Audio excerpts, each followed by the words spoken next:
He never believed in guardian angels until two identical soldiers appeared at his coffee shop on the worst night of his life, both claiming the same impossible thing: "We've been watching over you." Dorian Thorne was just a struggling single father trying to keep his small-town cafe afloat when Jade and Sky Reed walked through his doors during a violent thunderstorm, soaked to the bone and carrying military duffel bags that seemed far too heavy for their slight frames. What they said next would shatter everything he thought he knew about his past. The twin sisters insisted they weren't strangers. They were his protectors, sent to guard him from a danger he didn't even know existed. When Dorian demanded proof, they handed him a classified military file with his name on it, containing secrets about his family that had been buried for decades. What began as a mysterious encounter soon became a journey of shocking revelations, supernatural connections, and a bond that defied all logic. Sometimes the most extraordinary miracles come disguised as ordinary people with extraordinary purposes. Before we jump back in, tell us where you're tuning in from, and if this story touches you, make sure you're subscribed, because tomorrow, I've saved something extra special for you. The bell above the door of Copper Ridge Cafe had been broken for 3 months, but Dorian Thorne couldn't afford to fix it. Every morning at 5 a.m., he flipped the sign from closed to open and pretended the silence didn't bother him. The small coffee shop sat on the corner of Maple and 3rd Street, wedged between a dusty antique store and a barbershop that only opened on weekends. It wasn't much: 12 mismatched tables, a counter that wobbled when you leaned on it, and an espresso machine that required a prayer and 2 firm taps to function properly, but it was his. Dorian had inherited the cafe from his aunt 3 years ago, along with a mountain of debt and a building that seemed determined to fall apart one repair at a time. The roof leaked when it rained, the heating system worked only when it felt like it, and the old wooden floors creaked like a ship in a storm. But it was home to him and his 10-year-old son, Easton, who did his homework at the corner table every afternoon while Dorian served coffee to the handful of regulars who kept them afloat. Life in Copper Ridge moved at the pace of molasses. The town nestled in a valley between rolling hills covered in pine and oak, where everyone knew everyone else's business and strangers were noticed before they'd even parked their cars. Most days, Dorian served the same dozen customers: Mrs. Henley with her sugar-free vanilla latte, Old Pete who nursed a black coffee for 2 hours while reading the same newspaper twice, and the Miller twins who shared a blueberry muffin every Tuesday like clockwork. It wasn't the life Dorian had planned. 6 years ago, he'd been an architect in Portland, married to Sarah, designing modern homes with floor-to-ceiling windows and sustainable materials. They'd had dreams: travel, a bigger family, maybe a house overlooking the ocean. Then came the diagnosis: stage 4 pancreatic cancer, aggressive and unforgiving. Sarah fought for 18 months with a strength that humbled everyone who knew her, but the cancer fought harder. After the funeral, Dorian packed up their Portland life, took Easton, and moved to Copper Ridge because it was the only place he could afford to start over. Some days were harder than others. Today was shaping up to be one of the hard ones. Morning had started with a call from Easton's school about unpaid lunch fees. Then the coffee supplier called to say their account was past due, and if payment wasn't received by Friday, deliveries would stop. Dorian had spent his lunch break hunched over the cafe's ancient computer, moving money between accounts like a financial shell game, trying to make $30 stretch far enough to cover both bills. It didn't work. Math had never been his strong suit, but lately, it seemed determined to prove him wrong at every turn. By evening, the cafe was empty except for Easton, who sat at his usual table surrounded by math worksheets and colored pencils. The boy had his mother's dark hair and serious eyes, but he'd inherited Dorian's tendency to worry about things beyond his control. At 10, he already understood more about their financial situation than any young person should, offering to skip movie nights and asking if they really needed new sneakers when his old ones still mostly fit. Outside, The sky had been threatening. Rain all day, and by 7 o'clock, it made good on its promise. The storm arrived like an unwelcome visitor, battering the windows with fat raindrops and sending autumn leaves swirling down the empty street. Dorian flipped the cafe sign to closed and began his nightly routine, wiping down tables, counting the day's meager earnings, and pretending he wasn't worried about tomorrow. That's when he saw them. Two figures stood pressed against the cafe's front window, barely visible through the rain-streaked glass.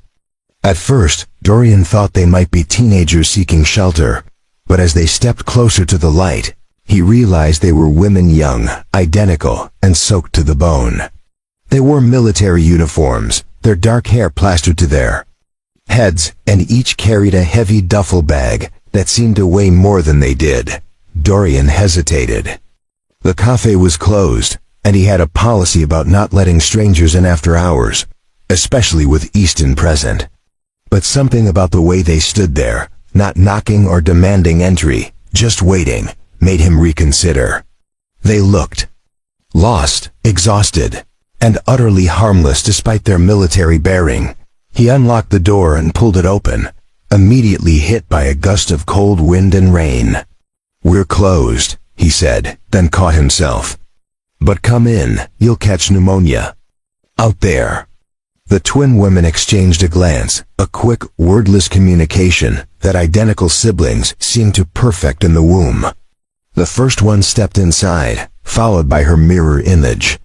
Up close, they were even more striking. High cheekbones, piercing green eyes, and an otherworldly quality that made Dorian feel like he was looking at something not quite human. "Thank you," the first woman said, her voice soft but carrying an unusual accent he couldn't place. "I'm Jade Reed, and this is my sister Sky." Sky nodded but didn't speak, her eyes scanning the cafe with the careful attention of someone trained to notice details. Both women moved with a fluid grace that spoke of military training, but there was something else, an alertness that went beyond professional vigilance. "Dorian Thorne," he replied, grabbing 2 towels from behind the counter. "This is my son, Easton." Easton looked up from his homework, eyes wide with curiosity. The boy had always been fascinated by anything out of the ordinary, and twin soldiers definitely qualified. "We know," Jade said simply, accepting the towel with a grateful nod. Dorian froze. "You know?" Sky finally spoke, her voice identical to her sister's, but somehow carrying a different weight. "We've been looking for you, Dorian Thorne. We've been watching over you for a very long time." The words hit Dorian like a physical blow. Watching over him? He'd never seen these women before in his life, and Copper Ridge was too small for strangers to go unnoticed for long. "I think you have me confused with someone else." Jade and Sky exchanged another one of their wordless glances. Then Jade reached into her duffel bag and pulled out a manila folder, thick with documents and bearing official military seals. She set it on the nearest table with the reverence of someone handling something sacred. "No confusion," she said quietly. "We're your guardian angels, Dorian. And it's time you knew the truth about why you needed protection." The storm outside seemed to pause, as if the universe itself was holding its breath. Dorian stared at the folder, then at the 2 women who had appeared in his cafe like characters from a dream he couldn't remember having. Nothing in his ordinary life had prepared him for this moment, but somehow, looking into their otherworldly green eyes, he knew everything was about to change. Thunder rolled across Copper Ridge, and with it, the first crack in the foundation of everything Dorian thought he knew about his life.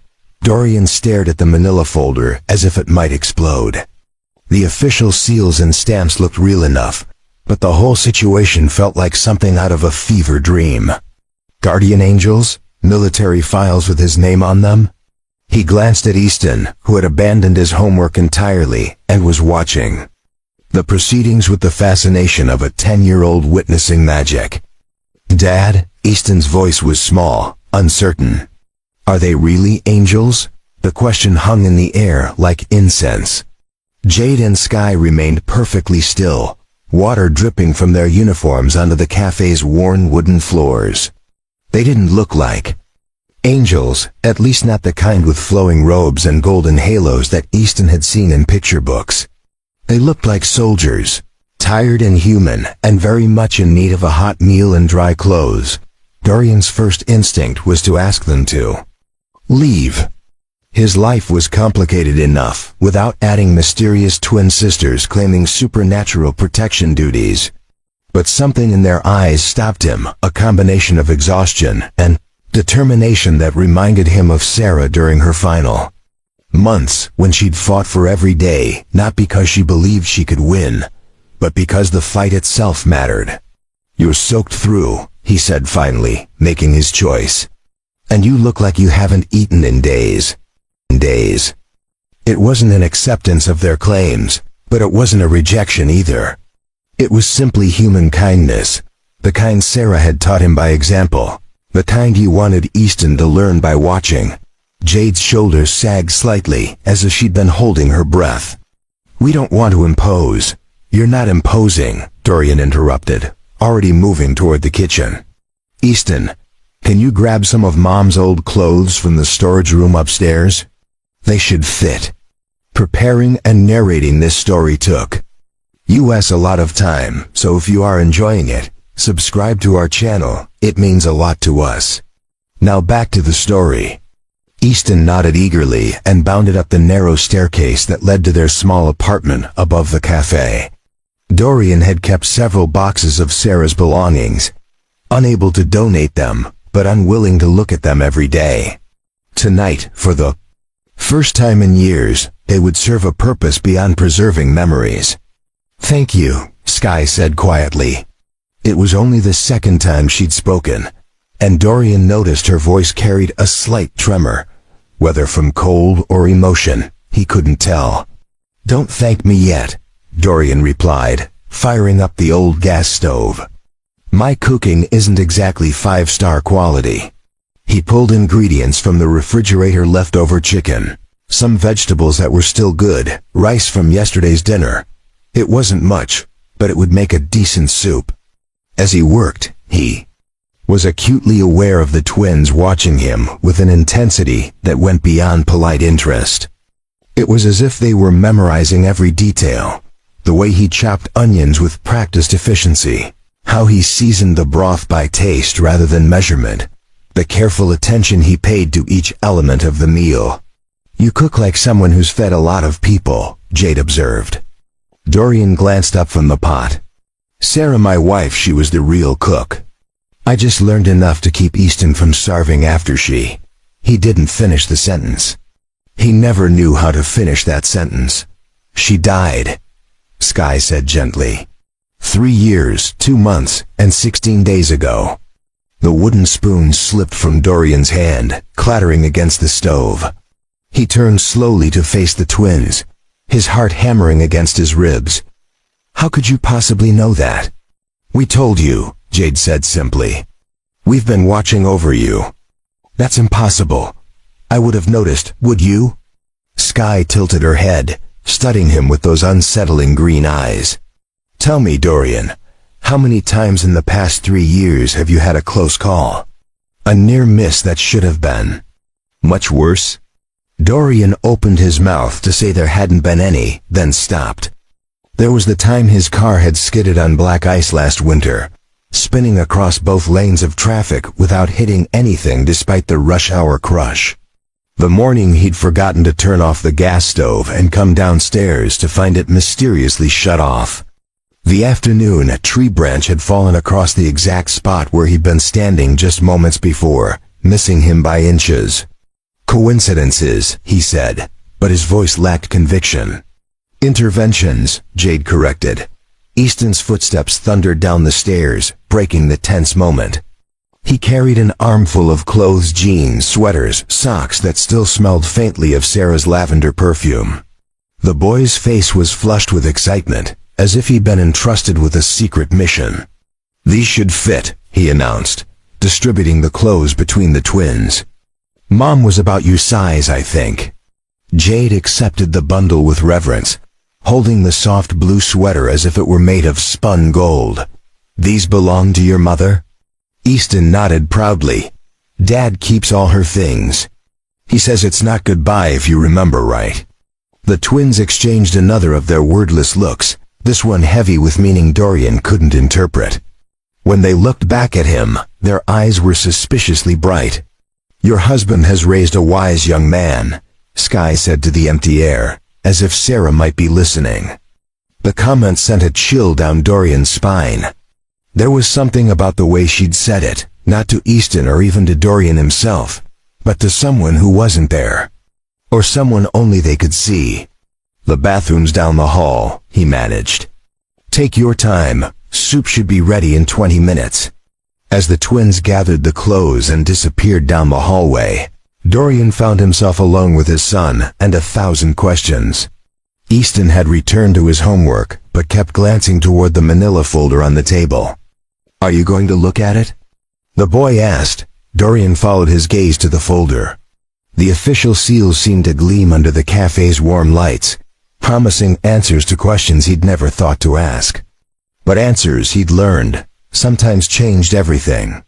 And he wasn't sure he was ready for everything to change again. "Maybe," he said finally, "after we make sure they're okay." It was a deflection, and they both knew it.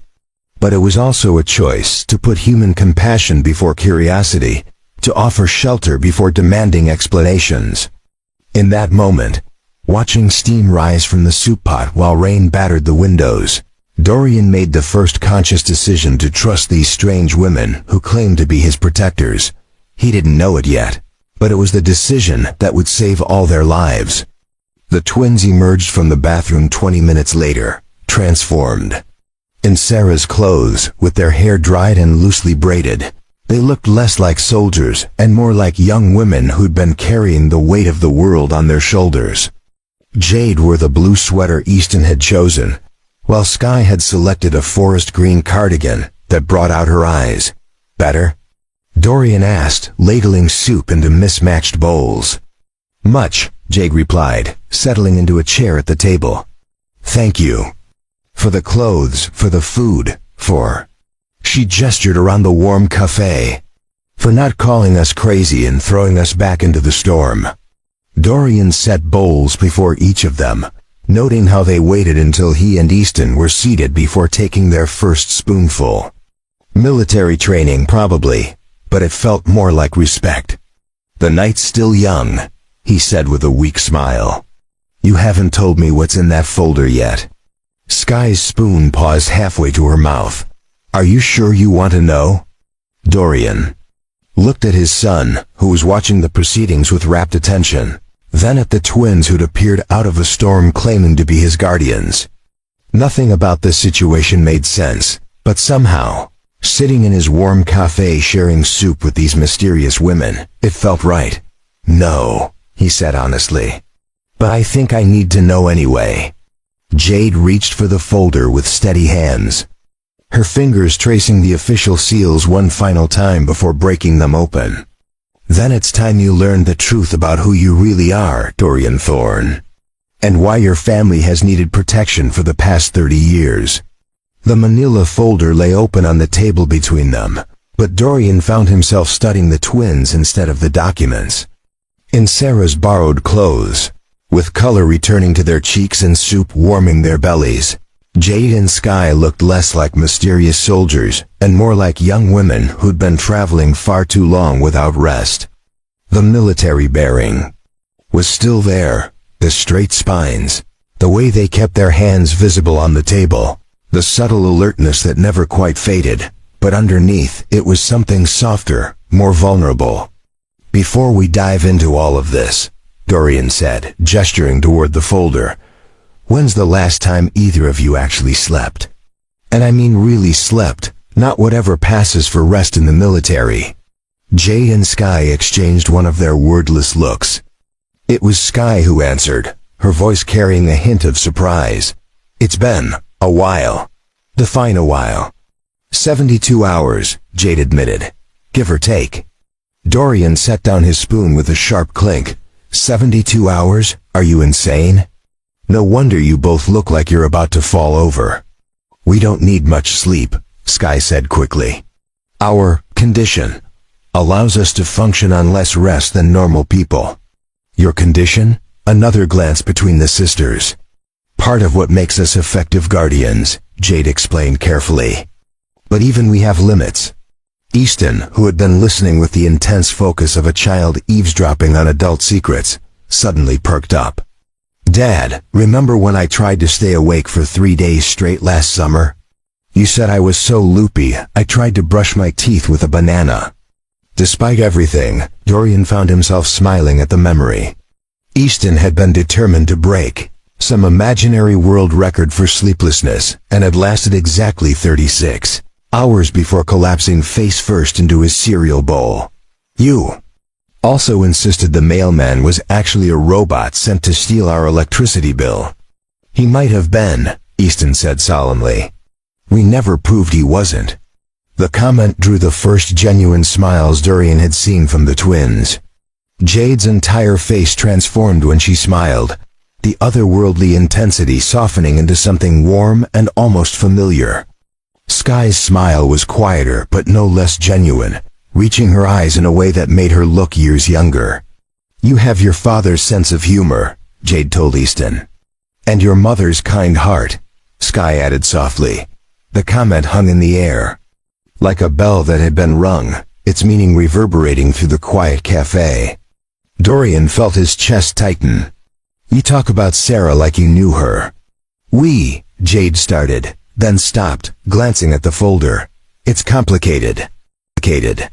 Most things worth knowing are, Dorian replied.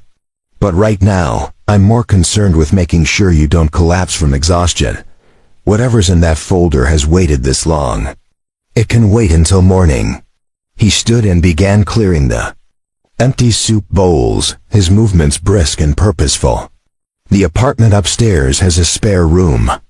It's not much, just a twin bed and a dresser. But it's warm and dry, and the door locks if that makes you feel safer. You don't have to, Sky began. Yes, I do, Dorian interrupted gently. Look, I don't know what any of this means yet. Guardian angels, military files, watching over me, it's all beyond my understanding right now. But I know exhaustion when I see it, and I know what basic human decency looks like. You're staying the night. We'll figure out the rest tomorrow. The twins stared at him with identical expressions of surprise, as if kindness without strings attached was a foreign concept. It occurred to Dorian that maybe for them, it was. We're used to sleeping rough, Jade said quietly. We don't want to impose on your hospitality. You're not imposing, Easton chimed in, bouncing slightly in his chair. We never have visitors. This is like having a sleepover, except with angels instead of my friends from school. Guardian angels, Sky corrected automatically, then seemed to realize what she'd said. Allegedly. Allegedly, Dorian agreed, though something in his gut told him the distinction mattered. Come on, let me show you the room. He led them up the narrow staircase to the apartment above the cafe. It was a modest space, a living room with a couch that had seen better decades, a kitchen barely large enough for 2 people, and 2 bedrooms connected by a bathroom with vintage fixtures that actually worked. The spare room had been Sarah's office once upon a time, back when she'd taught elementary school and brought home lesson plans to grade. Now it housed a single bed, a small dresser, and boxes of memories Dorian hadn't been able to sort through. Yet, it's not the Ritz, he said, flicking on the overhead light. But the mattress is decent, and there are extra blankets in the closet. Jade ran her fingers along the dresser's surface, stopping at a framed photograph that had somehow escaped being packed away. It showed Sarah at her classroom door on the first day of school, wearing a bright yellow dress and a smile that could have powered the entire town. Behind her, a bulletin board declared, "Welcome to 2nd grade," in cheerful, multicolored letters. She was beautiful, Jade said softly. She was, Dorian agreed, his voice rougher than he'd intended. And stubborn, and brilliant, and terrible at math.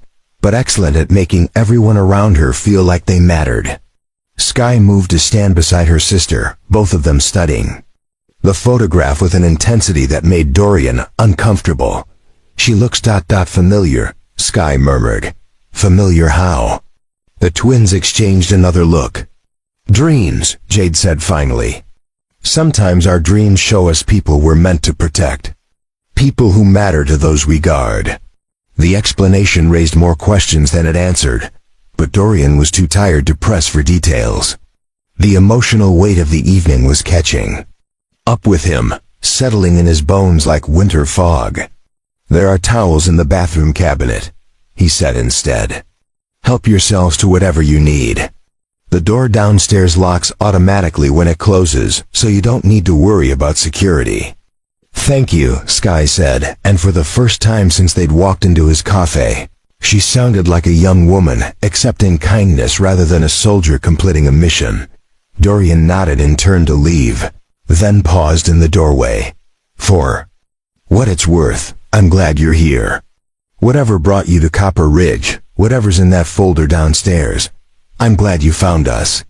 He didn't wait for a response, pulling the door closed behind him and heading to his own room where Easton was already in his pajamas, teeth brushed and ready for bed.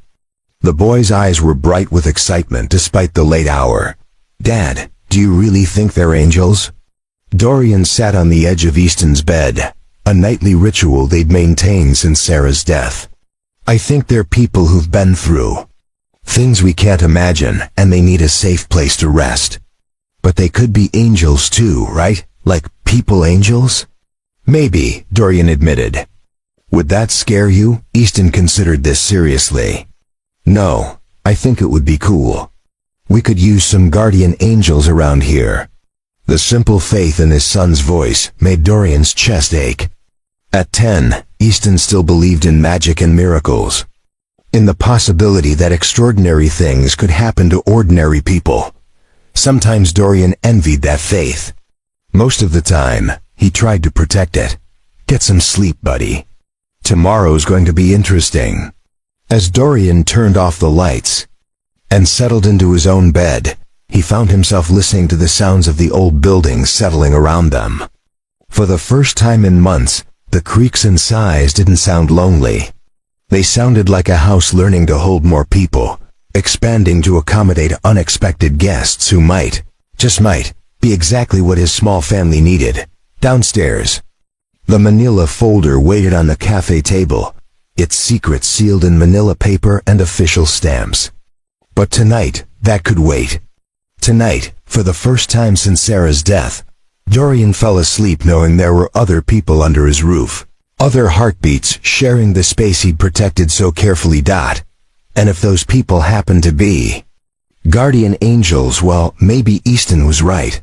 Maybe they could use a little divine intervention. The last thing Dorian heard before sleep claimed him was the soft murmur of voices from the room down the hall. Two women talking in low tones. Their words too quiet to make out, but their presence oddly comforting.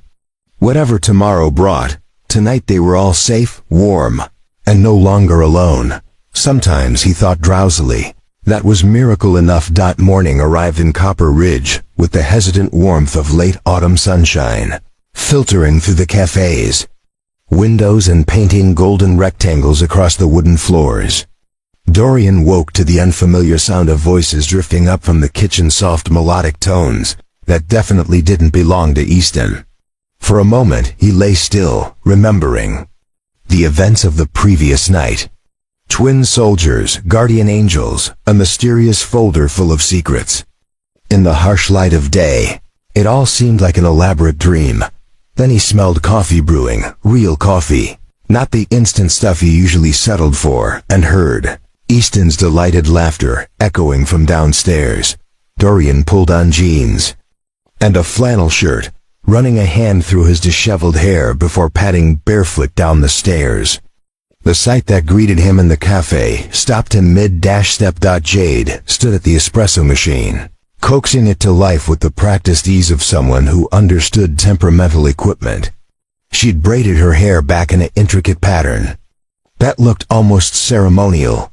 and she hummed softly as she worked a melody Dorian didn't recognize, but found oddly soothing. Sky sat at Easton's usual table, helping him with what appeared to be a math worksheet. The boy's pencil moved confidently across the page while Sky explained something about fractions using pieces of torn napkin as visual aids. Her voice was patient, gentle, nothing like the military precision from the night before. "Morning, Dad," Easton called out when he spotted Dorian on the stairs. "Jade makes coffee like a wizard, and Sky knows everything about math. Did you know fractions are just numbers that haven't figured out how to be whole yet?" Dorian caught Sky's eye and saw the hint of a smile playing at the corners of her mouth. "That's one way to think about it," he said. "Your espresso machine has personality," Jade observed, patting the ancient contraption affectionately. "It reminds me of the one we had at ... double quotes." She paused, the sentence hanging unfinished. "Well, somewhere we used to work. There was a story there." Dorian realized. Several stories, probably, all wrapped in the careful way both women edited themselves when they spoke. He accepted the cup Jade offered him, inhaling the rich aroma of perfectly brewed coffee. "This is incredible," he said after the first sip. "Where did you learn to make coffee like this?" "Here and there," Jade replied, which wasn't really an answer at all. "We've spent time in a lot of places." Sky looked up from Easton's homework. Jade has a gift with machines. They respond to her touch differently than they do for most people. "It's not magic," Jade said quickly, shooting her sister a warning look. "Just patience and practice." But Dorian had noticed the way the espresso machine hummed more smoothly under Jade's hands, how it seemed to cooperate instead of fighting her like it did with him. Magic or not, there was definitely something unusual happening. "Dad, can they stay for breakfast?" Easton asked hopefully. "Sky said she knows how to make pancakes shaped like animals." Dorian glanced at the twins, noting the way they seemed to defer to him for permission, despite being perfectly capable of making their own decisions. "You're welcome to stay as long as you like," he said. "But I think it's time we talked about that folder." The easy morning atmosphere shifted slightly, tension creeping back into the twins' postures. Jade set down her coffee cup with deliberate care. "You're right," she said quietly. "You deserve answers." They gathered around the table where the manila folder still lay, its official seals broken, but its contents unexplored. In the morning light, the documents looked less ominous and more ordinary, just paper and ink, regardless of what secrets they might contain. Sky was the one who opened it, her movements careful and reverent. She withdrew a thick stack of papers, photographs, and what appeared to be official reports. The top document bore a familiar name, Dorian Christopher Thorne, born October 15, 1987, Copper Ridge, Montana. "This is about me," Dorian said, though it wasn't really a question. "About your family," Jade corrected gently. "Going back several generations." She spread out a series of photographs across the table. Black and white images of people Dorian didn't recognize but whose faces held familiar echoes. A man with Dorian's jawline and serious eyes. A woman whose smile reminded him of something he couldn't place. Groups of people standing together, their clothing placing them in different decades. "The Thorne family has a unique legacy," Sky said softly. "For over a century, members of your bloodline have possessed the ability to influence certain outcomes, small things, mostly. Preventing accidents, being in the right place at the right time, making connections that change lives." Dorian stared at the photographs. "You're talking about luck." "We're talking about destiny," Jade replied. "Your great-great-grandfather saved 17 people from a train derailment in 1923. He shouldn't have been anywhere near the tracks that day, but something drew him there. Your grandfather talked a young man out of joining a gang in 1962. That man went on to become a teacher who influenced hundreds of lives. And your father," Sky added quietly, convinced a depressed teenager not to jump from the Millfield Bridge in 1985. That teenager grew up to become Dr. Sarah Chun, who saved countless lives during her career as a pediatric surgeon. The name hit Dorian like a physical blow. Sarah Chun. My wife was Sarah Chun before we married. She was meant to be part of your story, Jade said gently. Just as Easton is. Just as everyone you've touched and helped has been. Easton had abandoned his homework entirely, his eyes wide as he processed the implications. Are you saying my family is magic? Not magic, Sky said carefully, but connected to something larger. The ability runs in bloodlines, usually manifesting in small ways. A tendency to be in the right place at the right time. An instinct for helping people at crucial moments. What some might call intuition or luck. Dorian picked up one of the photographs, a young man who could have been his twin, standing beside a woman who looked remarkably like Jade and Sky. The resemblance was unmistakable, unsettling. Who are they? He asked. The twins exchanged another of their loaded glances. Your great-grandfather David Thorne, Jade said finally, and his guardians, our predecessors. Predecessors? Guardian angels aren't born, Sky explained softly. They're chosen. Selected from those who died in service to others, given a second chance to continue protecting those who make a difference in the world. The cafe fell silent except for the steady tick of the old clock above the counter. Dorian set down the photograph with trembling fingers. You're saying you're dead? We were, Jade said simply. Sky and I died together in 2019. We were EMTs responding to a multi-car accident during a blizzard. We managed to save 3 people before the bridge collapsed. We woke up somewhere else, Sky continued. Somewhere bright and warm, where voices told us we could choose. Rest or return with a purpose. Continue the work we'd started in life, but on a different scale. Easton reached across the table and touched Sky's hand with the fearless curiosity of childhood. Do you feel dead? Sky smiled, the first truly unguarded expression Dorian had seen from her. No, sweetheart. We feel very much alive. Different, but alive. Why us? Dorian asked, his voice barely above a whisper. Why my family? Because you matter, Jade said simply.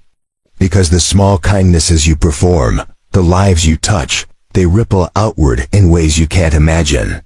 Your great-grandfather's 17 people went on to have families, careers, influence.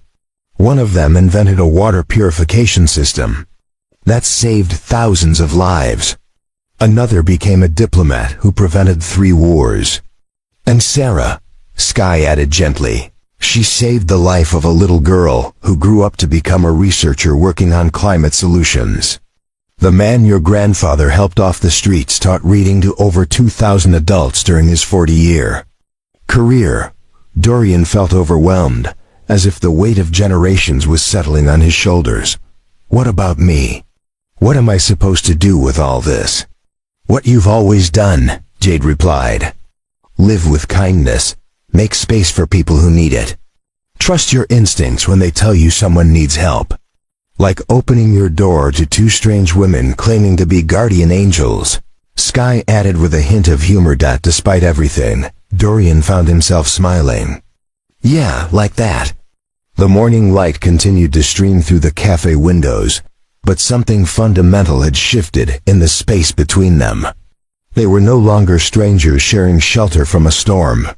They were people connected by purpose, by mystery, by the strange gravity that pulls certain souls together when the universe decides they belong in each other's stories. And for the first time since Sarah's death, Dorian felt like he might be part of something larger than his own grief, something that extended beyond the small borders of his carefully constructed life. 3 days passed like pages turning in a book Dorian had never expected to read.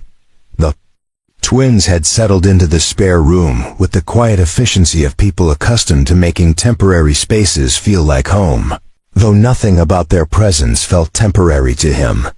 They moved through the cafe and apartment with an otherworldly grace, leaving subtle improvements in their wake, the espresso machine purring like a contented cat, the ancient cash register that had jammed for months suddenly working perfectly. The loose floorboard by the kitchen door mysteriously tightened without anyone touching it. By Wednesday morning, they had established an unspoken routine. Dorian woke to find Jade already in the cafe kitchen, preparing what she called proper breakfast with ingredients that seemed to multiply in their pantry. Sky helped Easton with his homework at the corner table, her patient explanations transforming math from a dreaded chore into something approaching adventure. And Dorian found himself looking forward to these mornings in a way he hadn't anticipated anything in years. "The Hendersons are coming in for their usual," Dorian announced, watching an elderly couple approach the cafe door. "Fair warning, Mrs. Henderson has opinions about everything and the social filter of a caffeinated toddler." Jade smiled, adjusting her borrowed apron. "I think we can handle one opinionated elderly woman." "You say that now," Easton called from his table. "But wait until she asks if you're single and why you're not married yet. She asked Dad that yesterday, and he turned red as a tomato." The bell above the door chimed as Harold and Margaret Henderson shuffled inside, Harold supporting his wife's elbow with the careful attention of 60 years of marriage. They were Copper Ridge institutions. He'd run the hardware store until retirement. She'd taught Sunday school at 3 different churches, and knew everyone's business better than they did themselves. "Good morning, Harold, Mrs. Henderson," Dorian called from behind the counter. "The usual?" "2 black coffees and a bran muffin to split," Harold confirmed, settling his wife at their preferred table by the window. Margaret's sharp eyes immediately fixed on Jade, who was wiping down the espresso machine with focused attention. "Well now, who's this pretty thing?" "Don't recognize her, and I know everyone in a 50-mile radius." "These are my friends Jade and Sky Reed," Dorian said carefully. "They're visiting for a while. Twins." Margaret exclaimed with delight. "Harold, look, twins. Identical as 2 peas in a pod. Where are you girls from?" Jade and Sky exchanged one of their looks. It was Sky who answered, moving closer to the table with a warm smile. "We've been traveling for work. Dorian was kind enough to offer us a place to stay." "What kind of work has you traveling together?" Margaret asked with the relentless curiosity of a woman who'd made information gathering her life's hobby. "Emergency services," Jade replied smoothly. "We're between assignments." It wasn't technically a lie, Dorian realized. Guardian angels probably counted as emergency services in some cosmic sense. Margaret nodded approvingly. "Good work that. Noble calling. Harold, remember when the paramedics saved your life after that heart attack?" "Angels, every one of them." Harold grunted agreement, accepting his coffee from Dorian with a grateful nod. But Dorian noticed how Jade's hand trembled slightly as she served Margaret's muffin, and how Sky's smile became fixed when the older woman mentioned angels. "You girls look familiar," Margaret continued, studying their faces with the intensity of someone solving a puzzle. "Can't place where I might have seen you, but I never forget a face." "We have one of those faces," Sky said lightly. "People often think they recognize us." The conversation was interrupted by the arrival of Tom Brennan, who owned the garage 2 blocks over and survived primarily on caffeine and stubborn determination. He stomped through the door like a man declaring war on the morning, his coveralls already stained with motor oil despite the early hour. "Dorian, I need the strongest thing you've got," he announced. "Been up all night with the Morrison kids' truck. Engines possessed by demons, I swear. I swear." Jade looked up from the espresso machine. "What kind of demons?" Tom blinked, apparently noticing the twins for the first time. "Well, hello there. Don't think we've met, Tom Brennan." He wiped his hand on his coveralls before extending it. "Jade Reed, and that's my sister Sky. What's wrong with the truck?" "Everything that can go wrong," Tom replied with the weary tone of a man who'd fought and lost many battles with rebellious machinery. Won't start, won't stay running when it does start. Makes noises that sound like a dying whale. Kid needs. If for work, but I'm about ready to recommend an exorcism. Mind if we take a look? Sky asked, surprising everyone. Tom raised an eyebrow. You know engines? We know a little about fixing things, Jade said modestly. A little, Easton piped. Up from his corner. Jade made our espresso machine purr like a kitten, and it usually sounds like it's plotting revenge. Dorian shot his son a warning look, but Tom was already perking up with interest. Yeah? Well, can't hurt to have another set of eyes on it. Truck's at the garage if you want to swing by later. We'd be happy to help, Sky said, and Dorian caught the genuine enthusiasm in her voice. After the morning rush died down and the last customer departed, Dorian found himself alone with the twins for the first time since breakfast. Jade was reorganizing the supply closet with the systematic precision of someone who understood the importance of order, while Sky taught Easton how to fold napkins into origami flowers. You don't have to fix every broken thing in town, Dorian said quietly. Jade paused in her organizing. It's what we do. Help people, fix problems, prevent small disasters from becoming big ones, Sky added, showing Easton how to crease a pedal. It's not just our assignment, it's who we are. Assignment? Every guardian is given specific duties, Jade explained. Usually it's protecting one person or family. Sometimes it's broader watch over a community, prevent certain events, guide people toward choices that serve the greater good. Dorian felt a chill. What's your assignment regarding me? The twins exchanged another look, this one heavy with something that might have been reluctance. To keep you and Easton safe, Sky said finally. To make sure you continue the work your family has always done. What work? I run a coffee shop. You create sanctuary, Jade corrected. You offer shelter to people who need it. You listen without judgment, provide comfort without asking for anything in return. Do you know how many people have changed their life's direction sitting at these tables? Dorian shook his head. 17 in the 3 years since you opened, Sky said. People who came in here lost, scared, ready to give up, and left with renewed purpose because you treated them with kindness when they needed it most. That's just being decent. That's exactly the point, Jade said softly. In a world that often forgets decency, you make it look effortless, natural, like breathing. Easton looked up from his napkin flowers, his young face serious. Are you going to stay forever? The question hung in the air like incense. Dorian realized he'd been wondering the same thing but hadn't dared ask. As long as we're needed, Sky said gently. As long as you'll have us, Jade added, meeting Dorian's eyes directly. That afternoon, they walked to Tom's garage together, all four of them, like a family heading out for an adventure. Easton skipped ahead, pointing out landmarks and chattering about his upcoming science project. The twins flanked Dorian, their presence somehow making the familiar streets feel different, charged with possibility. The Morrison truck sat in Tom's bay like a defeated giant, its hood raised in surrender. Tom stood beside it, hands on his hips, shaking his head in bewilderment. She's all yours, he announced. I've tried everything short of ritual sacrifice. Jade approached the engine with the reverence of someone entering a cathedral. She placed her hands on the manifold, closing her eyes and standing perfectly still. Sky joined her, their movements synchronized in a way that seemed more like dance than diagnosis. After a moment, Jade opened her eyes. Try starting her now. Tom looked skeptical but climbed into the driver's seat. The engine turned over on the first try, settling into a smooth, healthy purr. How did you? Tom began.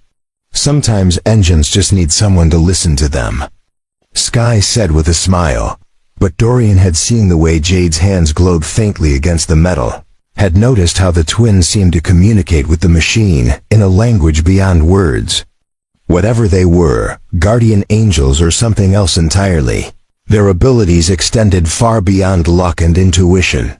Walking home in the golden afternoon light, Easton chattering excitedly about the miraculous truck repair. Dorian felt something he hadn't experienced since Sarah's death. The sense of being part of something larger than himself. Something that extended beyond the careful boundaries of grief and survival. For the first time in 3 years, he was building rather than just maintaining. And somehow, impossibly, it felt like coming home. That evening, after Easton had gone to bed with his head full of truck engines and origami flowers, Dorian found himself on the cafe's back porch with Jade and Sky. The October air carried the crisp promise of winter, and the stars above Copper Ridge sparkled with a clarity that city dwellers never experienced. Steam rose from 3 mugs of hot cocoa apiece offering Dorian had prepared, when he noticed the twins standing at the kitchen window, staring out at the night with expressions that suggested they were seeing more than darkness. "You don't have to tell me," Dorian said quietly, settling into the worn wooden chair Sarah had painted bright blue the summer before she got sick. "But I get the feeling there's more to your story than emergency services and divine assignments." Jade wrapped her hands around her mug, the warmth seeming to ground her in the present moment. Most people aren't ready for the whole truth. Most people didn't have their entire understanding of reality rewritten over breakfast 3 days ago. Dorian replied with a rueful smile. "I think I'm past worrying about ready." Sky drew her knees up to her chest, making herself smaller in the oversized sweater she'd borrowed from Sarah's closet. "We weren't always twins," she said softly. Dorian blinked. "I'm sorry, what?" "In life we were just partners," Jade explained. "Jade Martinez and Sky Chun. We met during EMT training in Seattle, became best friends, then partners. We worked together for 6 years before ... She gestured vaguely at herself. "Before this. The night we died, there was a storm," Sky continued, her voice taking on the distant quality of someone reliving painful memories. "Worse than anything the weather service had predicted. We got called to a pileup on the Aurora Bridge, 5 cars, including a family with 3 young kids. The first car was easy," Jade said. "Businessman with a broken arm and a massive ego. The second car had a teenage couple, shaken up but fine. But the third car..." She trailed off, staring into her cocoa as if it held answers. "Family of 5, Sky finished. Parents in front, 3 kids in back. The youngest was maybe 4 years old, and she had this little stuffed elephant clutched in her arms. The impact had damaged her car seat, and she was scared, crying for her mama." Dorian felt his chest tighten. Any story involving scared children hit differently now that he was a father. "We got the parents out first," Jade continued. "Dad had a concussion. Mom had some internal bleeding but was conscious. Then we went back for the kids. The older 2 were okay, scared but mobile. But the little one, she was trapped," Sky said quietly. Part of the dashboard had crushed her legs. "We could hear the bridge groaning, knew it wasn't stable, but we couldn't just leave her." "Bridge was rated for the load," Jade added bitterly. "Should have held. But 30 years of deferred maintenance and a freak storm." She shrugged. "Sometimes infrastructure fails at the worst possible moment." Dorian set down his mug, understanding flooding through him. "You stayed with her." "We got her out," Sky said firmly. "Cut through the metal, extracted her carefully. Made sure she wasn't paralyzed. Jade carried her while I secured the parents and older children on the far side of the bridge. But by then, the supports were failing," Jade said. "We could feel it moving under our feet." Sky made it to safety with the family, but I was still on the bridge when it started to collapse. "So I went back for her," Sky said simply. The words hung in the cool night air like a prayer. Dorian could picture it, one woman choosing to run toward danger instead of away from it, choosing love over survival in a split-second decision that defined everything about who she was. "We fell together," Jade said softly, holding hands. It wasn't a bad way to die, honestly. We saved 5 people, including a little girl who grew up to become a pediatric nurse. She saved hundreds of children in the 16 years since that night. When we woke up, Sky continued, we were standing in this place that felt like sunlight made solid. And there were voices, not human voices, but something older, warmer. They told us we could rest, that we'd earned peace, or ... Or we could choose to continue the work, Jade finished. Together, always together, watching over people who make a difference. People whose small acts of kindness ripple outward in ways they never know. Dorian found his voice with effort. Why twins? Why? Make you identical? Identical? Because guardian angels work in pairs when the assignment is particularly important, Sky explained. And making us identical helps us blend in, draws less attention. People see twins and think unusual but explainable instead of supernatural.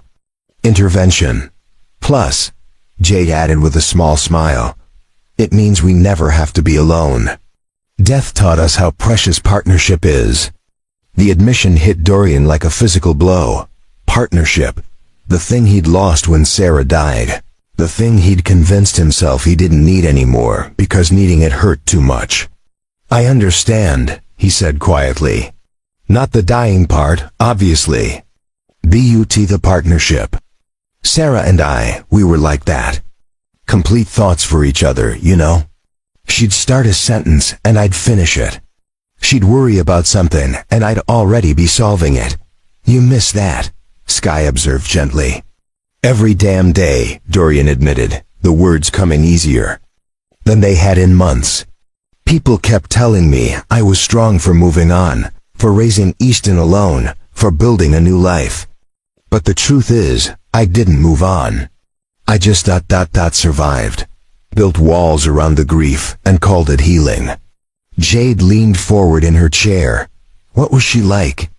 Really like, beyond the saint everyone makes her into after death? The question surprised a laugh out of Dorian. Sarah? She was terrible at keeping houseplants alive. Sang off-key in the shower every morning, and could never remember where she put her keys. She cried at commercials but stayed dry-eyed through horror movies. She put ketchup on everything, including pizza, which should have been grounds for divorce. But? Sky prompted, smiling. But she saw possibility in everyone, Dorian said softly. Students who'd given up on themselves, parents who thought they were failing, strangers who just needed someone to listen.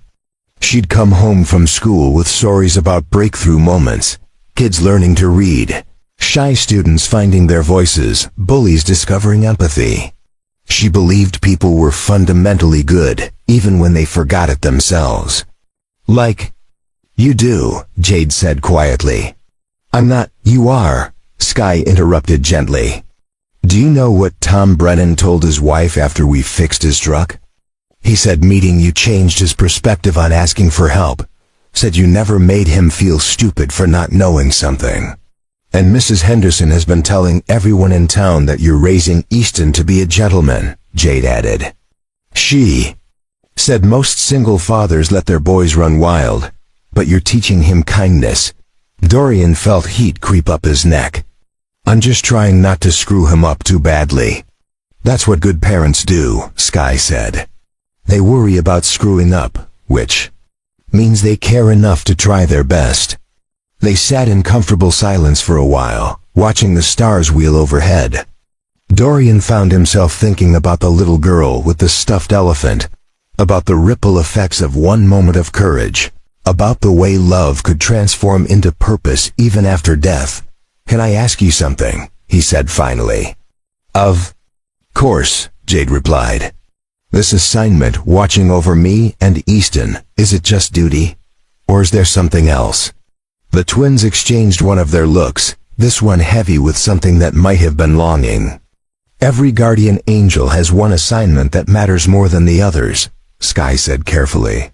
One family that feels personal instead of professional. You're ours, Jade added softly.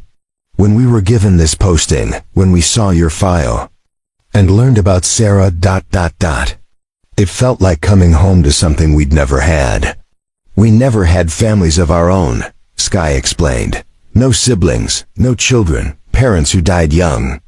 We had each other, and our work, but never the kind of everyday love that builds slowly over years. Being here, Jade said, gesturing toward the cafe in the apartment above. Watching Easton do homework, making coffee in the morning, sitting on this porch talking about real things. It's the closest we've ever come to understanding what we were protecting all those years. Dorian felt something shift in his chest, a loosening of muscles he'd held tight for too long. You're not just guarding us, you're learning from us. Learning what it means to belong somewhere, Sky confirmed. What it feels like to wake up and know people will be happy to see you. To matter in small daily ways instead of just crisis moments, Jade added. For the first time since Sarah's death, Dorian felt the walls around his heart crack open. Just a little. Not enough to hurt, but enough to let light in. These women angels, guardians, whatever they were, understood loss in a way that didn't require explanation. They knew what it meant to build purpose from grief, to find meaning in service, to choose love even when it came with the risk of loss. Well, he said finally, for what it's worth, you're both welcome here as long as you want to stay. Assignment or no assignment. The smiles that answered him were radiant, transforming their faces from otherworldly beautiful to something warmer, more human. More like family. The knock came at dawn on a Friday morning, sharp and authoritative in a way that immediately set Dorian's nerves on edge. He'd been up early, unable to sleep after a restless night filled with dreams of falling bridges and voices calling his name from places he couldn't reach. The twins were already awake. They seemed to require less sleep than normal, people quietly preparing breakfast in the cafe kitchen while Easton slumbered peacefully upstairs. Dorian peered through the cafe's front window and felt his stomach drop. Two figures stood on his doorstep, a woman in a crisp federal agent's uniform and a man in military dress blues. Both wore expressions that suggested this wasn't a social call. Jade, Sky, he called softly, his voice tight with warning. We have a problem. The twins appeared instantly at his side, moving with the fluid coordination that had become second nature to them. When they saw the officials outside, their faces went perfectly blank, the kind of careful neutrality that came from years of training and recent experience with authority figures who asked uncomfortable questions. Federal agents, Sky murmured, her voice so quiet only Dorian could hear. And military intelligence, if I'm reading the insignia correctly. The woman knocked again, louder this time. Mr. Thorne? We need to speak with you about your house guests. Dorian's hands shook as he unlocked the door. Good morning. How can I help you? The woman flashed a badge and ID too quickly for him to read the details. Agent Carter, Federal Bureau of Investigation.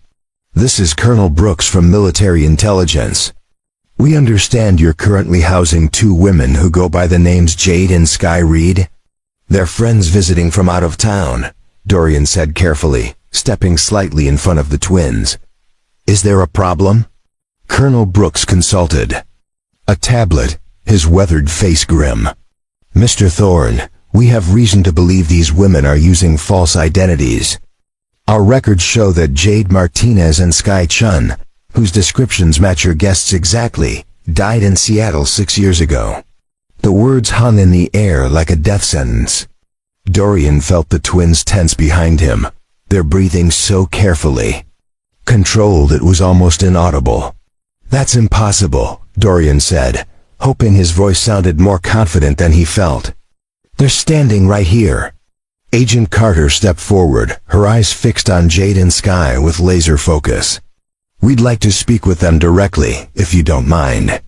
There are some questions about their current legal status, their means of identification, and how they came to be in possession of classified military documents. Dorian's blood turned to ice. The manila folder. Someone had traced it back to them. I think there's been a misunderstanding, Jade said, stepping out from behind Dorian with calm dignity. We're happy to answer any questions you might have.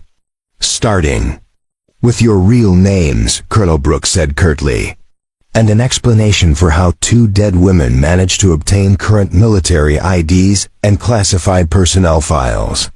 Sky moved to stand beside her sister, the 2 of them presenting a united front. Our identities are complicated, but we haven't done anything illegal. Identity theft is illegal, Agent Carter replied coldly. Possession of classified documents is illegal. And impersonating federal personnel, which these IDs suggest you may have done, is very illegal. From upstairs came the sound of Easton's alarm clock, followed by the thump of small feet hitting the floor. Dorian's protective instincts flared. Whatever was happening here, his son didn't need to be part of it. My son is getting ready for school, he said firmly. Whatever this is about, can we handle it without involving a 10-year-old? That depends, Agent Carter replied, on how cooperative your guests are willing to be. Dad? Easton's voice drifted down the stairs, still thick with sleep. Who's here so early? Just some people who need directions, Dorian called back, hoping his voice sounded normal. Get dressed for school, buddy. I'll have breakfast ready. In a minute, Colonel Brooks lowered his voice. Mr. Thorne, I understand the situation is unusual, but we need these women to come with us for questioning. There are significant national security concerns at play here. What kind of concerns? Dorian demanded. The classified documents they possess contain information about a highly sensitive military program, Agent Carter explained. Information that could compromise ongoing operations if it fell into the wrong hands. Jade and Sky exchanged one of their wordless looks, this one heavy with resignation and something that might have been fear. We understand your position, Sky said quietly. But there are things about this situation that can't be explained through normal channels. Try us, Colonel Brooks challenged. Before either twin could respond, Easton came bounding down the flight stairs, fully dressed but with his hair sticking up in several directions. He stopped short when he saw the federal agents, his young face cycling through confusion, curiosity, and concern. Dad, are Jade and Sky in trouble? He asked with the directness of childhood. No, sweetheart, Jade said gently, kneeling to Easton's level. These people just need to understand some things about us. Agent Carter watched the interaction with sharp eyes. You've grown quite attached to these women, haven't you, son? Easton nodded solemnly. They're family now. They help Dad with the cafe, and they make the best pancakes, and Sky knows everything about math. And they're guardian angels, he added matter-of-factly, as if this explained everything. The federal agents exchanged glances. Guardian angels? Agent Carter repeated. Easton has an active imagination, Dorian said quickly. Do I? Easton asked, looking confused. But they told us they died saving people, and now they protect our family because we're important somehow. The silence that followed was deafening. Agent Carter and Colonel Brooks stared at the twins with expressions that suggested they were re-evaluating everything they thought they knew about this case. Perhaps, Colonel Brooks said slowly, we should continue this conversation somewhere more private. No, Dorian said firmly, stepping protectively in front of his son. Whatever you need to discuss with Jade and Sky, you can discuss it here. They're not going anywhere. Mr. Thorne, you don't understand the gravity of what? Dorian interrupted, his voice rising despite his efforts to stay calm. 2 women who've done nothing but help my family in this community. 2 people who've shown more kindness and integrity in 1 week than most people manage in a lifetime. Agent Carter's expression softened slightly. Mr. Thorne, I understand you feel loyalty to these women. But if they're who our records suggest they are, then something very unusual is happening here. Something that could have implications far beyond your family. Then maybe, Sky said. Quietly, It's time you learned about some of the things your agencies don't put in their official reports. She reached into her pocket and withdrew a small silver pendant that seemed to catch and reflect light in impossible ways. As she held it up, the pendant began to glow with a soft, warm radiance that filled the cafe like captured starlight. "Jesus Christ," Colonel Brooks whispered, his military composure cracking. Agent Carter stared at the pendant, then at the twins, her professional skepticism warring with the evidence of her own eyes. "What the hell are you?" "Exactly what we've always told you," Jade said simply. "Guardian angels assigned to protect Dorian and Easton Thorne. And right now, you're threatening the very people we're sworn to guard." The glow from the pendant intensified, and suddenly the cafe was filled with a presence that felt vast and ancient and utterly benevolent. The federal agents stumbled backward, their faces filled with awe and something approaching terror. "This is impossible," Agent Carter breathed. "No," Easton said seriously, taking Jade's free hand in his own. "It's just different from what you're used to. But impossible things happen all the time when you love people enough."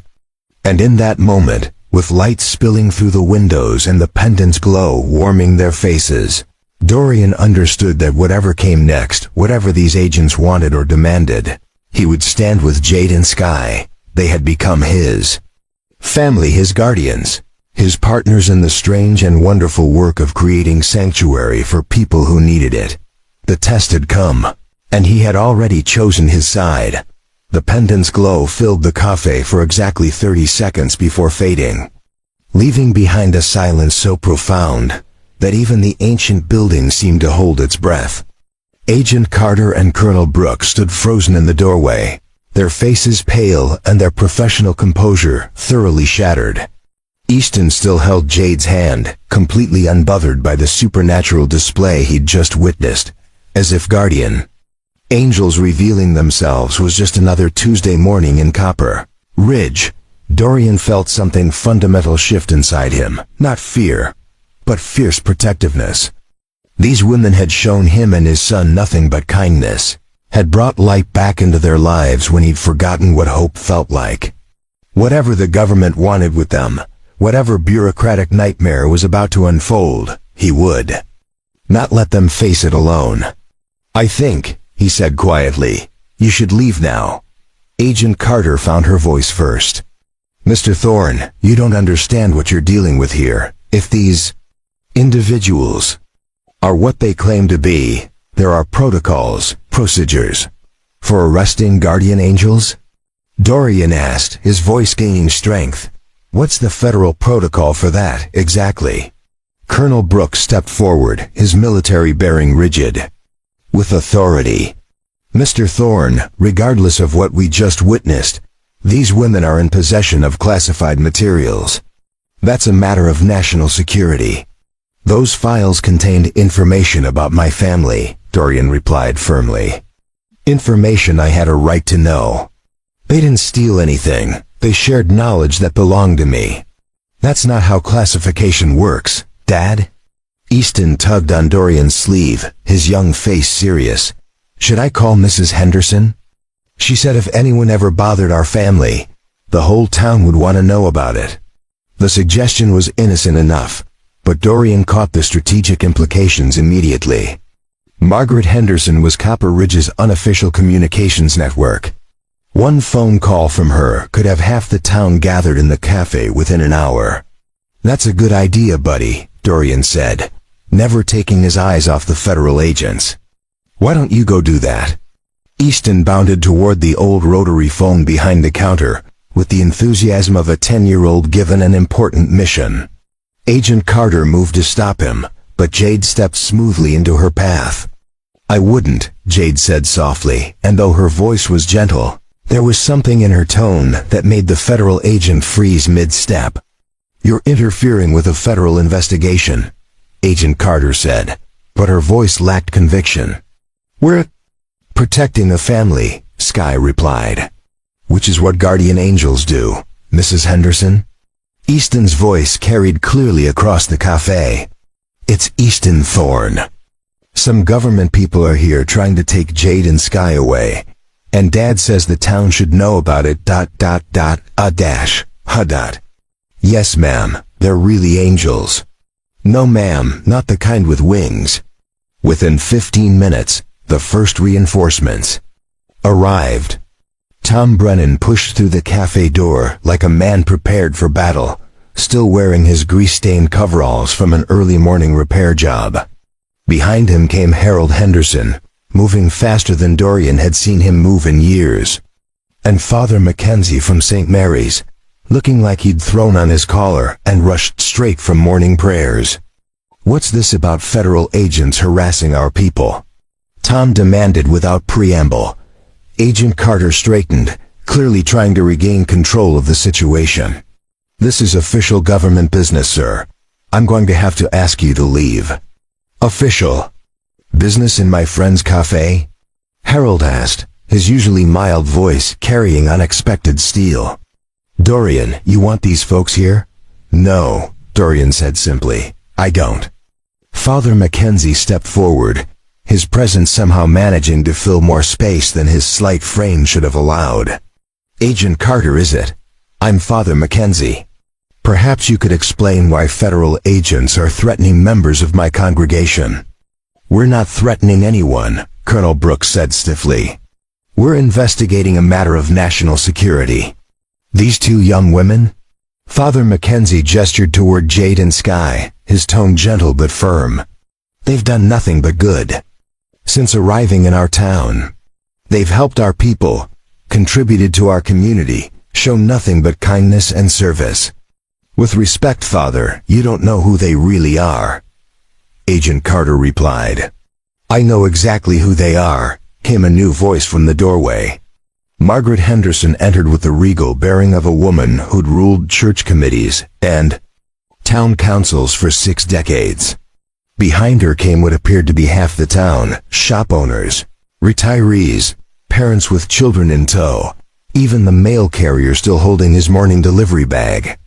"They're the young women who fixed Tom's truck when he'd given up on it," Margaret continued, advancing into the cafe like a general deploying troops. "They're the ones who helped Sally Morrison when her baby was crying inconsolably. Just touched the child's forehead and he settled right down. They're the people who've brought light back to Dorian's eyes and joy back to young Easton's life." "Mrs. Henderson," Agent Carter began, "you don't understand the complexities, don't I?" Margaret's voice could have cut glass. "Young lady, I've lived in this town for 73 years. I've seen good people and bad people, and I know the difference. These girls are good people. Even if they're not entirely people," Father Mackenzie added quietly, surprising everyone. "I've sensed something different about them since they arrived. Something blessed. If they are what I suspect they are, then this community has been granted a remarkable gift." Agent Carter stared at the priest. "You're saying you believe they're actually guardian angels?" Father Mackenzie smiled peacefully. "Agent Carter, I've been in service to God for 42 years. I've learned to recognize His work in the world, even when it comes in forms that don't fit official policy manuals." Tom Brennan crossed his arms, his mechanic's hands dark with motor oil but steady with purpose. "I don't care if they're angels, aliens, or the Easter Bunny. They helped me when I needed it, and now they need help. That's what community means." "This is highly irregular," Colonel Brooks protested, clearly overwhelmed by the growing crowd of determined townspeople. "So is everything else about this situation," Dorian pointed out. "But irregular doesn't mean wrong." Sky stepped forward, her voice carrying clearly through the crowded cafe. "We appreciate everyone's support, but we don't want to bring trouble to this town. If going with these agents would keep the community safe, no." The word came from a dozen voices simultaneously, a chorus of refusal that made the federal agents take an involuntary step backward. "You're not going anywhere," Harold Henderson declared with the firmness of a man who'd spent 60 years standing up for what he believed in. "We stand together here," Margaret added, her sharp eyes fixed on the federal agents. That's what Copper Ridge has always done. Agent Carter looked around the cafe, taking in the sea of determined faces, the protective stance of the townspeople, the unwavering support for two women they'd known for barely a week. Her professional training warred with the evidence of her own eyes, not just the supernatural display from earlier, but the genuine love and loyalty these people showed for their self-proclaimed guardian angels. "This isn't over," she said finally. "Yes, it is," Dorian replied quietly. "Because you're going to walk out that door and report that your investigation found nothing of interest in Copper Ridge. You're going to file your paperwork and move on to actual threats to national security. And if we don't?" Father Mackenzie smiled serenely. "Then you'll find yourself dealing with a community that knows how to make uncomfortable situations very public. The Catholic Church has an excellent network for sharing stories about miraculous events and government overreach. The Hardware Store Owners Association isn't bad at spreading word either," Harold added with a grin. Agent Carter and Colonel Brooks exchanged a long look. Finally, Agent Carter closed her tablet and tucked it under her arm. "This investigation is being classified at the highest levels," she said.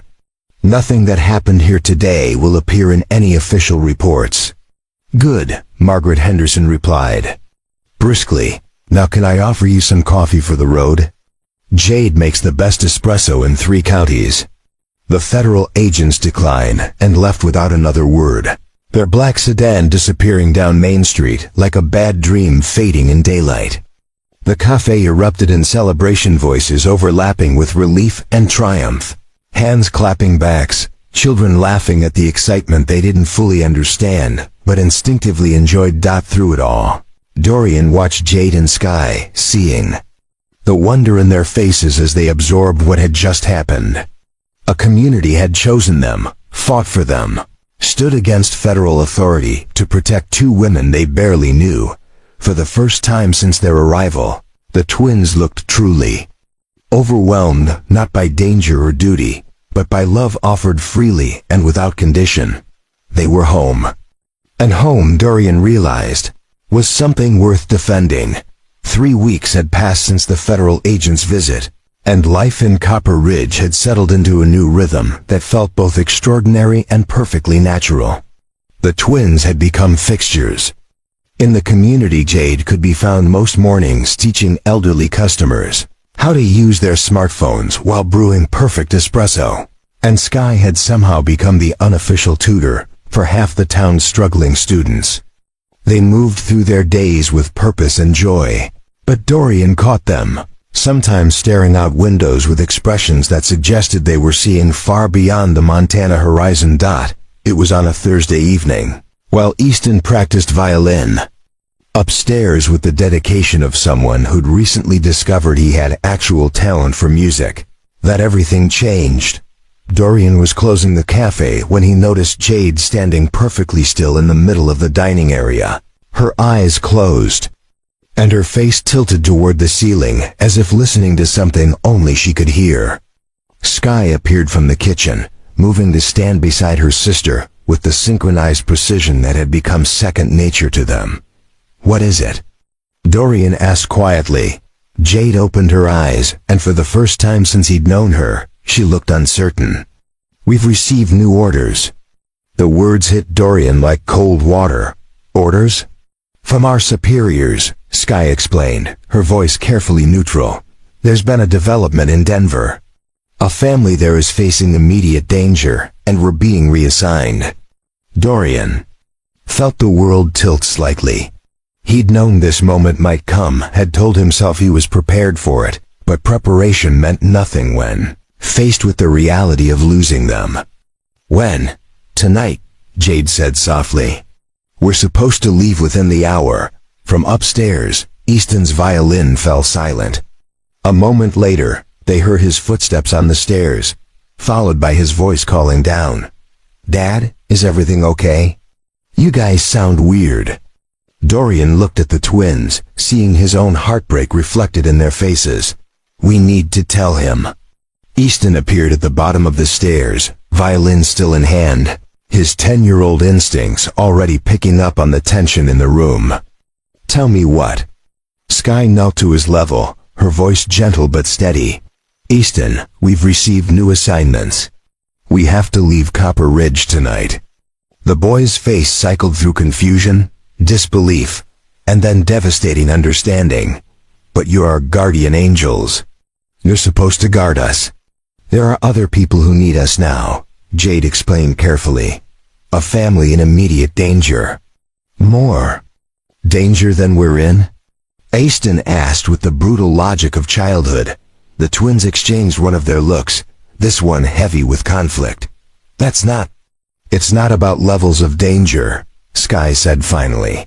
"It's about where we're needed most." Easton set down his violin with careful precision, his young face serious in a way that reminded Dorian painfully of Sarah. "And you need to go because someone told you to." "Because it's our duty," Jade replied. "But what about what you want?" Easton pressed. "What about what we want?" The simple question hung in the air like a challenge to everything they thought they understood about duty and choice.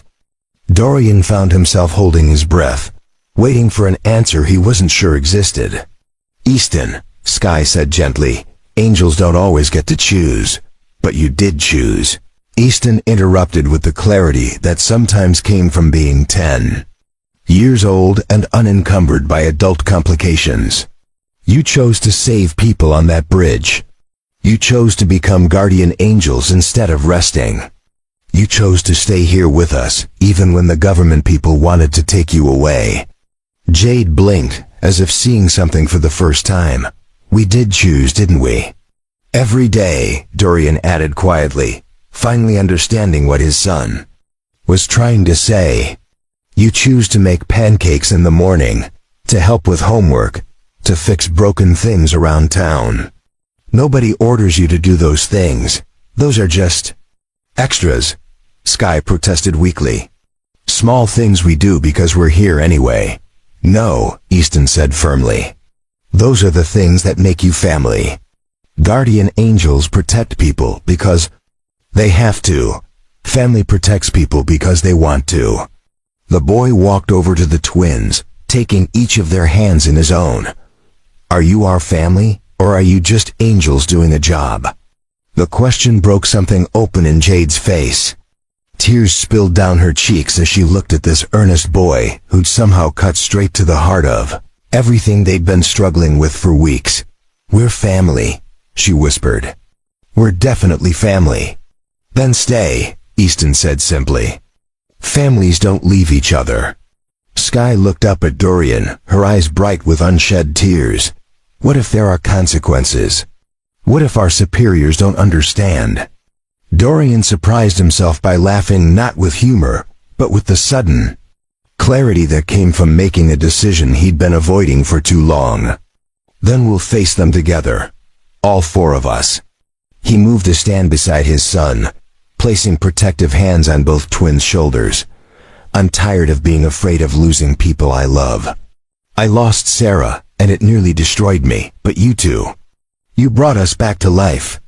You made us remember what it feels like to be part of something bigger than just survival." "But the family in Denver," Jade began. "Will have to be protected by someone else," Dorian said firmly. "Because I'm making an executive decision as the head of this household. You're both staying. Not as our guardian angels, but as our family." The cafe fell silent, except for the steady tick of the old clock and the distant hum of traffic on Main Street. Then, slowly, Skye began to smile, the first truly unguarded expression Dorian had seen from her. "You're willing to fight heaven itself to keep us?" she asked.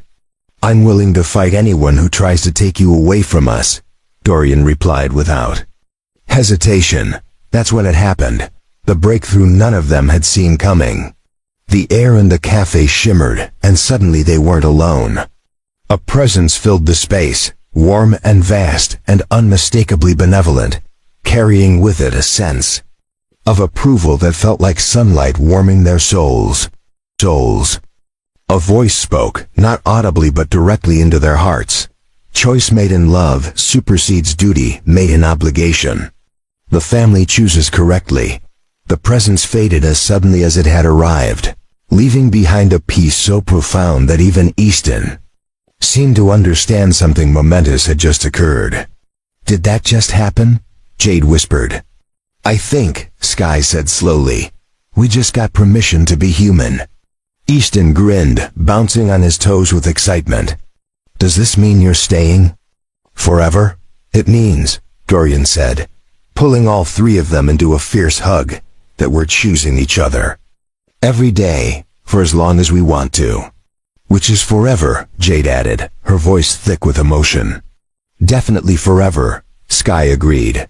That night, after Easton had gone to bed practically vibrating with joy, Dorian found himself on the back porch with the twins once again. But this time, the conversation felt different, not like strangers sharing stories, but like family making plans. "So what happens now?" he asked. "Now we figure out how to be a family of 4 instead of a man and his son being protected by 2 guardian angels," Jade replied.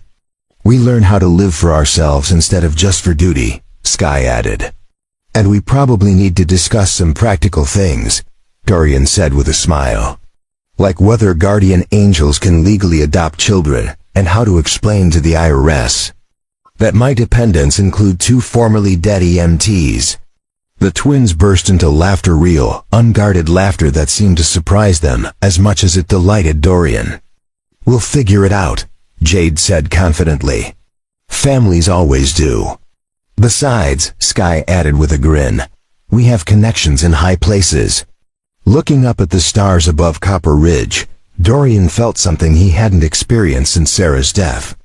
Complete and unshakable certainty that he was exactly where he belonged, with exactly the people who belonged with him. They had chosen each other, and somehow, miraculously, the universe had chosen them back. 1 year later, on a crisp October morning that mirrored the day 2 guardian angels had first walked into his life, Dorian Thorne stood in the doorway of what was no longer just his cafe, but their cafe, watching his extraordinary family begin another ordinary day. The changes had been gradual but profound, like watching a garden bloom in time-lapse photography each day, bringing small growth that accumulated into something beautiful and unrecognizable from what had come before. Jade hummed as she prepared the morning's pastries, her movements graceful and sure as she worked with dough that seemed to respond to her touch like a living thing. The recipes were her own now adaptations of classics that somehow tasted like memories of home, even to people who'd never been to the places that inspired them. The espresso machine purred under her care, no longer the temperamental beast that had terrorized Dorian for 3 years, but a willing partner in the daily ritual of creating comfort for their community. Sky sat at the corner table with 3 local high school students, patiently explaining calculus concepts that had baffled their teacher. Her gift for breaking down complex problems into manageable pieces had made her the most sought-after tutor in 3 counties, though she never charged a penny. "Education is a gift," she'd told Dorian when he'd suggested she might start a formal tutoring business. "You don't put a price tag on gifts." Easton, now 11 and somehow taller than seemed possible after just 1 year, practiced violin by the window where the morning light caught the auburn highlights Sarah had given him. His playing had progressed from enthusiastic screeching to something approaching actual music, and the pride on his face when he mastered a difficult passage still made Dorian's chest tight with emotion. The boy had grown more confident, more secure in himself, surrounded by adults who celebrated his quirks instead of trying to correct them. "Dad, listen to this," Easton called, launching into a melody that Dorian recognized as one of Jade's humming songs, now translated into violin notes that soared and dipped like birdsong. "Beautiful, buddy," Dorian replied, meaning it completely. Everything about their life had become beautiful.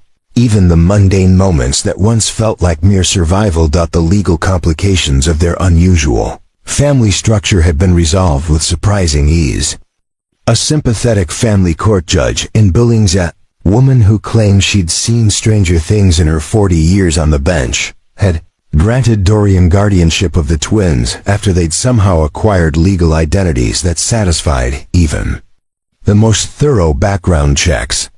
Dorian had stopped asking how certain impossible things happened around Jade and Sky. Some mysteries were more comfortable left unsolved. The cafe itself had undergone a transformation as well. Word of their exceptional coffee and the gentle magic that seemed to infuse everything the twins touched had spread far beyond Copper Ridge. They now served travelers from 3 states away, people who made pilgrimages to taste Jade's pastries, or seek Sky's wisdom about problems both mathematical and personal. The twins had a gift for seeing what people needed, sometimes coffee and conversation, sometimes just a moment of peace in a space that felt sacred, despite its humble appearance. Father Mackenzie stopped by every Tuesday for what he called theological discussions, but which looked suspiciously like an elderly priest, enjoying the company of 2 extraordinary young women, who challenged his understanding of divine intervention in the most delightful ways. Margaret Henderson had appointed herself the twins' unofficial social secretary, ensuring they were invited to every community event and frequently attempting to set them up with nice young men, despite their polite insistence that they were. Quite content as they were, the federal agents had never returned. Their official report, obtained through a Freedom of Information Act request filed by Tom Brennan out of sheer curiosity, stated simply, "Investigation concluded. No actionable intelligence found. Recommend case closure."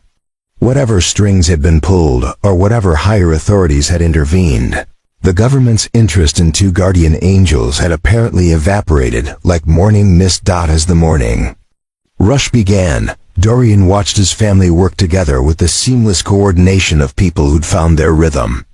Jade handled the complex orders with graceful efficiency, while Sky managed the register and somehow remembered every regular customer's preferred greeting and personal details.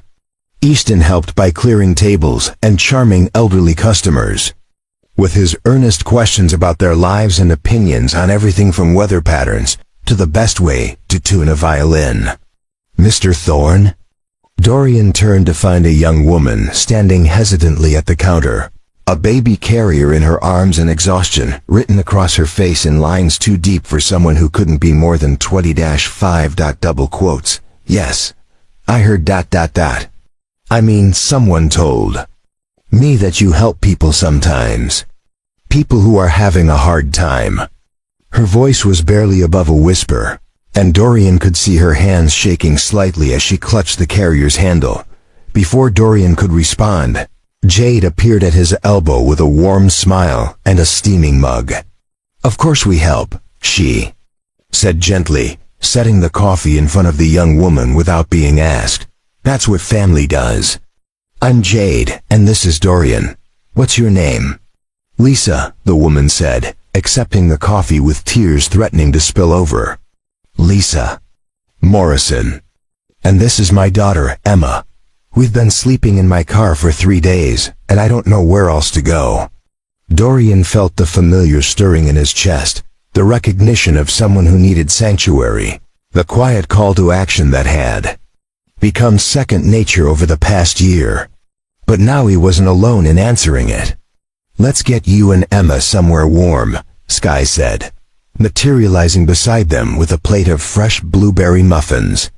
"We have a room upstairs if you need a place to rest." "I can't pay," Lisa began. "Did anyone ask you to?" Easton piped up from behind the register, his 11-year-old indignation at the suggestion that help required payment, making all 4 adults smile despite the circumstances. 3 hours later, Lisa and baby Emma were settled in the small apartment. Above the café, the space that had once been Dorian's guest room, but had become their overflow sanctuary for people who needed more than coffee and conversation.